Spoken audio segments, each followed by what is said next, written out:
useless!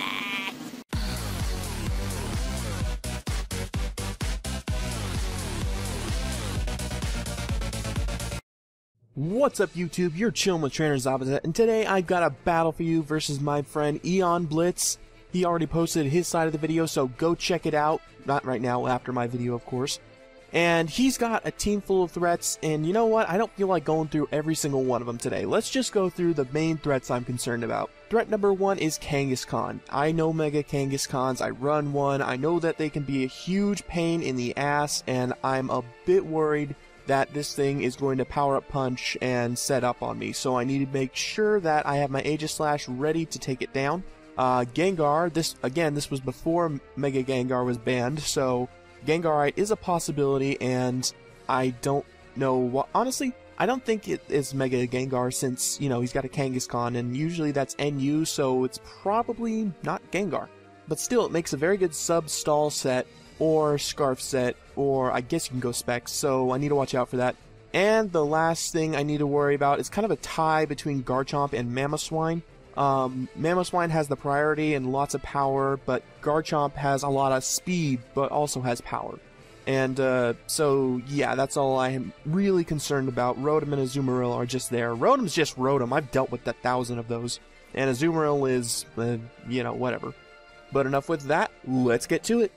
Like I said, this battle's against my bud, Eon. I was actually wondering who it was against because I saw that it was against Brandon, and I couldn't remember who Brandon was. And so, yeah, first off I'm going to send out my Talonflame, he's going to send out his Rotom, I know the Volt Switch is coming, going to switch out in my Florges. This is pretty much standard turn 1 whenever I face a team with a Rotom.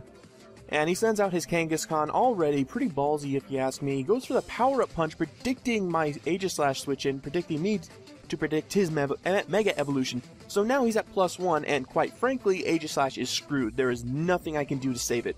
Because here comes the Earthquake, and at +1, it will knock me out. If it wasn't +1, it wouldn't have, but since it's +1, it will knock me out.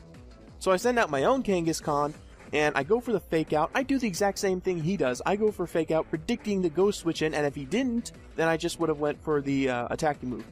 And this turn, I'm going to Mega Evolve, go for the Sucker Punch. He actually thought that I might predict the Substitute, but nope, gotta be the safe option here. Just going to Sucker Punch, no messing around.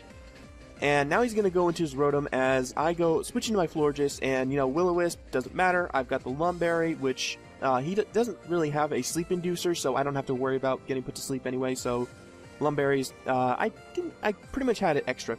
So he sends out a Azumarill as I go for the Wish to try and Wish Pass, and I go into my Tyrantrum knowing that even if he goes for Play Rough, I can take the hit considering my set, and I can heal off the damage with a combination of Citrus Berry and Wish. So I see he goes for Waterfall, I'm going to go for the Stealth Rocks, and I'm taking these hits like a boss. I'm going to go for Stealth, or not, yeah, I go set up my Rocks, I go for Rock Slide the next turn, as he continues to go for Waterfall, and I decide that I want to save my Tyrantrum for later. So I'm going to switch to my Greninja to resist the Waterfall, as he actually switches out into his Kangaskhan now. And I'm going to go for the Hydro Pump because I know I'm faster, and I was pretty much just sacrificing Greninja to get off some damage, as he goes for the Power-Up Punch, which means he's going to get +2, and here's the thing. There's no point in going for Power-Up Punch unless he had a priority move, because I would knock him out with Hydro Pump. So I knew the Sucker Punch was coming. I go into my own Kangaskhan, go for my own Sucker Punch because I'm the Jolly nature, I can outspeed him, he is the Adamant nature, and there goes one of the biggest threats on his team. So he goes into his Rotom, and I do not want to get burned. I'm going to go into my Tyrantrum, pretty much as fodder, as he goes for the Will-O-Wisp, just in case he went for the Hydro Pump. Tyrantrum was my best option. And, yeah, here's the Hydro Pump now, as I go for the Crunch. He gets the Defense Drop, which is nice. And, you know, Hydro Pump hacks, he misses again, I go for Crunch again, and I get the Defense Drop again, and he's like, this is bullshit. So, I don't blame you, but, you know, Hydro Pump is a low accuracy move. So he finishes me off with a Volt Switch, not taking any more chances, goes into a Azumarill as I switch into my Greninja, and, you know, Greninja's Grass Knot does over half to an Azumarill. He didn't know this at the time, but man, that hits hard. I love that. I really love Greninja with Grass Knot. I mean, some people don't use it, but I like it. So I go for Spikes, predicting the Volt Switch. However, he goes for the Rest, son of a gun. And now I've got a full HP Rotom to deal with, and he has the Chesto Berry, which means he's going to be awake. I'm going to go for the Grass Knot, and this is when I find out Rotom is very, very light, because I haven't used it before. He goes for Volt Switch, but I resist the hit thanks to me being Grass type, and I see Mamoswine coming in, and I'm like, you're gonna go for the Ice Shard while it's super effective, aren't you? You little... So I'm gonna switch out, go to my Florges, knowing that I can tank these Ice Shards for days, and based off the damage, I'm gonna say he's probably banded, but maybe not. I think he is. So I'm gonna go for the Wish as he brings in his Rotom, and you know, Wish protects the shenanigans. Florges is like my best check to Rotom because I can Moonblast, which is doing significant damage. I wall it, especially its special offensive sets, which that's all it has. It only has special offensive sets, and I can just aromatherapy off any statuses that I want to. And you know, with a burn, it really doesn't affect me that much. I'm sure I'm taking residual damage, but he'd be doing, it's pretty much the same as if he was doing chip damage, because it's like doing nothing. So while he's asleep, I decide to Wish Pass into Greninja, and I'm gonna go for another Grass Knot. I don't know why. You'd think I'd learned my lesson by now. As he goes for the Hydro Pump, I'm guessing he thought I was gonna go for Spikes, but no, I keep going for these Grass Knots to try and knock it out. He goes for another Hydro Pump to get off some damage, and he gets a crit here, which is gonna play a little bit of role. Not overall, but just a little bit. I go for the Ice Beam to knock him out because I want to resist the Ice Shard if Mamoswine came in. And if I was, he didn't get that crit, I probably would have survived this Ice Shard. But from that range of HP, no, there's no chance in hell. So I go into my Talonflame as he goes for an Ice Shard. I know Talonflame can take the Ice Shard. I can go for the Flare Blitz, and you know what? Thick Fat is not going to help you out against an Adamant Life Orb Talonflame. So he goes into his Garchomp. I'm going to go for the priority Brave Bird. He's the offensive set, which means he's not going to be able to take this Brave Bird, and this is going to be good game. So, great game, Eon.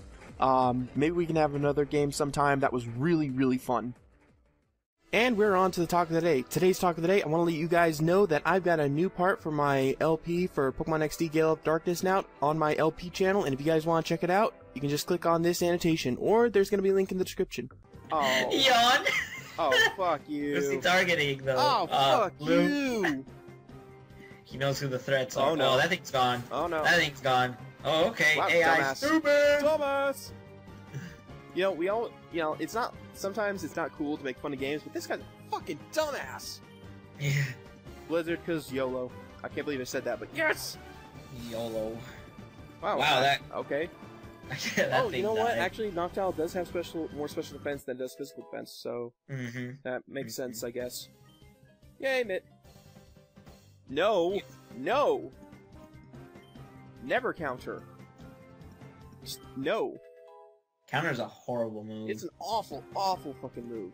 I mean, it's good competitive-wise if you know you're gonna fucking live. Yeah, and not Screech either, no. No. Really? God Oh, dang it! Seriously! Well, Yes. at least this will give me a chance to wake up. Oh, that's dead.